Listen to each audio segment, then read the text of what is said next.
आज हम बात करेंगे एक ऐसे क्रांतिकारी की जिसका नाम ही आज़ादी का दूसरा नाम बन गया। एक ऐसा नौजवान जिसने कहा था कि वो कभी जिंदा पकड़ा नहीं जाएगा, और उसने अपनी एक कसम निभाई भी। चलिए समझते हैं चंद्रशेखर आज़ाद की कहानी को। चलिए आपको सीधे ले चलते हैं साल 1921 में। सिर्फ 15 साल का एक लड़का असहयोग आंदोलन में हिस्सा लेने के लिए गिरफ्तार होता है। जब उसे ब्रिटिश मजिस्ट्रेट के सामने लाया जाता है तो वो ये जवाब देता है। सोचिए उस भरी अदालत में क्या माहौल रहा होगा। इन्हीं जवाबों से एक लेजेंड का जन्म हुआ और इस बेबाकी की सजा मिली 15 कोड़े। ये एक बेहद क्रूर सजा थी जिसका मकसद था हौसले को तोड़ देना, पर हुआ इसका बिल्कुल उल्टा। इस सजा ने उस लड़के के अंदर क्रांति की ऐसी आग जला दी जो फिर कभी बुझ नहीं पाई। जानते हैं, हर कोड़े पर वो चीखता था, भारत माता की जय। और जब वो उस अदालत से बाहर निकला तो वो अब चंद्रशेखर तिवारी नहीं था। वो हमेशा के लिए बन चुका था आजाद, मध्य प्रदेश के एक छोटे से गांव का लड़का जिसे उसकी माँ संस्कृत का विद्वान बनाना चाहती थी। उसने अपने लिए एक बिल्कुल नया और खतरनाक रास्ता चुन लिया था। तो सवाल ये उठता है कि गांधी जी के अहिंसक आंदोलन का ये सिपाही अंग्रेजी हुकूमत के लिए सबसे बड़े खतरों में से एक यानी एक सशस्त्र क्रांतिकारी कैसे बन गया। देखिए, यहाँ उनकी सोच में एक बहुत बड़ा बदलाव आता है। 1922 में चौरी चौरा कांड के बाद जब गांधी जी ने अचानक असहयोग आंदोलन वापस ले लिया तो आजाद जैसे कई जोशीले नौजवानों को बहुत निराशा हुई। उन्हें लगने लगा कि आज़ादी सिर्फ अहिंसा से नहीं मिलेगी, इसके लिए एक अलग सशस्त्र रास्ते की जरूरत है। और इसी सोच के साथ आजाद ने ज्वाइन किया हिंदुस्तान रिपब्लिकन एसोसिएशन यानी एचआरए को। ये उन क्रांतिकारियों का ग्रुप था जिनका साफ मानना था कि अब सिर्फ शांति से बात नहीं बनेगी। इसी संगठन के तहत 1925 में मशहूर काकोरी कांड हुआ, जहां सरकारी खजाना ले जा रही ट्रेन को लूट लिया गया। इस कांड के बाद ज्यादातर बड़े क्रांतिकारी नेता तो पकड़े गए, लेकिन आजाद अंग्रेजों के हाथ नहीं आए। वो ऐसे गायब हुए कि ब्रिटिश पुलिस के लिए एक पहेली बन गए, और यहीं से उनके भेष बदलने और पुलिस को चकमा देने के किस्से मशहूर हो गए। एचआरए के बड़े नेताओं के पकड़े जाने के बाद संगठन लगभग बिखर चुका था।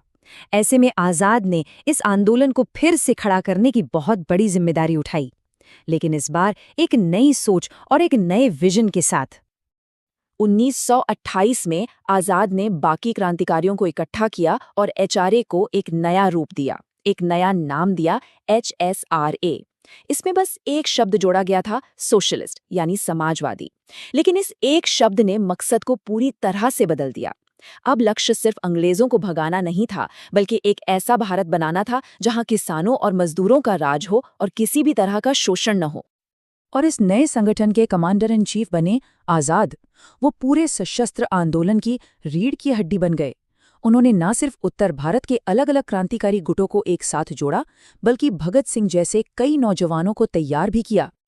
उनकी लीडरशिप का एक बड़ा उदाहरण है लाला लाजपत राय की मौत का बदला लेना। जब लाठीचार्ज में लाला जी की मौत हुई तो एचएसआरए ने बदला लेने की कसम खाई। आजाद ने ही पूरी कार्रवाई की योजना बनाई, और जब भगत सिंह और राजगुरु एक्शन को अंजाम दे रहे थे तो आजाद उन्हें कवर फायर देकर उनकी हिफाजत कर रहे थे। ये दिखाता है कि वो एक बेहतरीन रणनीतिकार भी थे और अपने साथियों के रक्षक भी। आजाद की एक ही कसम थी, एक ही प्रण था कि वो जिएंगे भी आजाद और मरेंगे भी आजाद। और अब इस कसम की आखिरी और सबसे बड़ी परीक्षा का वक्त आ गया था। तारीख थी 27 फरवरी 1931। एक मुखबिर की गद्दारी की वजह से अंग्रेज पुलिस ने आजाद को इलाहाबाद के एल्फ्रेड पार्क में घेर लिया। वो क्रांतिकारी जो 10 साल से पुलिस को चकमा दे रहा था, आखिरकार चारों तरफ से घिर चुका था। जरा हालात का अंदाजा लगाइए। एक तरफ लगभग 80 पुलिस वाले अत्याधुनिक हथियारों के साथ, और दूसरी तरफ अकेले चंद्रशेखर आजाद अपनी एक पिस्तौल के साथ। लेकिन आजाद ने हार नहीं मानी। उन्होंने आखिरी दम तक लड़ाई लड़ी। सबसे पहले उन्होंने अपने एक साथी को वहां से सुरक्षित बाहर निकाला, और फिर अकेले ही पुलिस की पूरी टुकड़ी का सामना किया।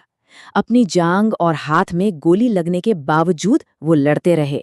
ये उनकी हिम्मत और लड़ने की जबरदस्त इच्छा शक्ति का सबूत है। उस लंबी मुठभेड़ के बाद उनकी पिस्तौल में सिर्फ एक गोली बची थी, सिर्फ एक। और उस आखिरी गोली से जुड़ा उनका फैसला ही उनकी कहानी को हमेशा के लिए अमर कर गया। अपनी कसम को याद करते हुए उन्होंने सरेंडर करने के बजाय वो आखिरी गोली खुद को मार ली। चंद्रशेखर आजाद वैसे ही मरे जैसे वो जिए थे, आजाद। पर आजाद की कहानी यह खत्म नहीं हुई। सच तो ये है कि उनकी शहादत के बाद ही उनकी अमर गाथा की असली शुरुआत हुई। आप अंग्रेजों का खौफ देखिए। आजाद के शहीद हो जाने के बाद भी पुलिस को उनकी लाश के पास जाने में डर लग रहा था। उन्होंने पहले उनके मृत शरीर पर कई गोलियां चलाईं, ये पक्का करने के लिए कि आजाद अब जिंदा नहीं है, और जनता के गुस्से से डरकर उनका अंतिम संस्कार भी छिपकर कर दिया गया। और ये बात सिर्फ हम नहीं कहते, आजाद की बहादुरी को उनके सबसे बड़े दुश्मन ने भी माना। जिस ब्रिटिश पुलिस ऑफिसर नॉट बावर ने उन्हें घेरा था, उसने बाद में अपनी डायरी में आजाद के लिए लिखा था, अ ब्रेव हार्ट फाइटर, यानी एक बहादुर दिलेर लड़ाका। देश ने भी अपने इस हीरो के बलिदान को हमेशा के लिए अमर कर दिया। इलाहाबाद के उसी एल्फ्रेड पार्क का नाम बदलकर चंद्रशेखर आजाद पार्क रख दिया गया। आज भी वहां उनकी एक मूर्ति है, ठीक उसी जगह पर जहां उन्होंने अपनी आखिरी सांस ली थी। और देश भर में अनगिनत सड़कें, स्कूल और कॉलेज उनके नाम पर हैं, जो उनकी विरासत को जिंदा रखे हुए हैं। उनकी कहानी आज भी हमें ये सोचने पर मजबूर करती है कि आज़ाद होने का असली मतलब क्या है, और अपनी आज़ादी को बनाए रखने के लिए कोई इंसान क्या कीमत चुकाने को तैयार हो सकता है।